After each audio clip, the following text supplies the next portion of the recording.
Mr. Ron Crowder, and of course, Ms. Diddy, before we had our first commercial break, we were talking about some aspects of AIDS and HIV. But in order to continue our discussion, let's talk about some statistical information dealing with AIDS. I think one of the reasons for the show was the alarm that was sent out quite recently by the Congressional Black Caucus of the impact that this thing is having on African Americans and whatnot. And of course, we also mentioned minorities and et cetera. But give us some statistical information, as much as you and Mr. Crowder would care to give, relative to this disease, so that we can have some idea, some understanding of the real impact that this disease is having. Okay, Dr. Haney, here in Tennessee, we currently have over 9,000 cases of HIV. Now, African Americans, I believe, comprise approximately 26% of the population in Tennessee, yet we comprise over 55% of those cases of HIV, which is, you know, indicative of some things that are happening with, you know, some of our behaviors and attitudes regarding the disease and the risk that we're either at or that we're not at risk. Worldwide, there are almost 9 million cases, and most of that is in sub-Saharan Africa and other developing countries.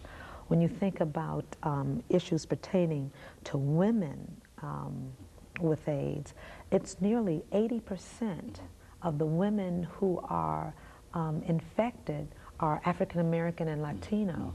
Now, we only comprise about, I would say, 25%. If you merge those two cultures, only 25% of the female population, but nearly 80% of the AIDS cases. Well, now, how is it, and of course I know that all of these things have a lot to do with health and other things, but how is it that in so many instances we say that, that there's a tremendous health problem dealing with African Americans in Tennessee? I think kidney disease is another one of those problems, where we make up only a very, very small percentage of the population, 25, 30% of the population, yet we have 55 or 60% of the disease. And it seems that not only is that true in terms of AIDS, but that's also true in terms of kidney disease. It's true in all other chronic disease. Now, is there some kind of correlation or some kind of connection with that? I mean, what do you see as a connection with that? One of the things has just been our access to health services.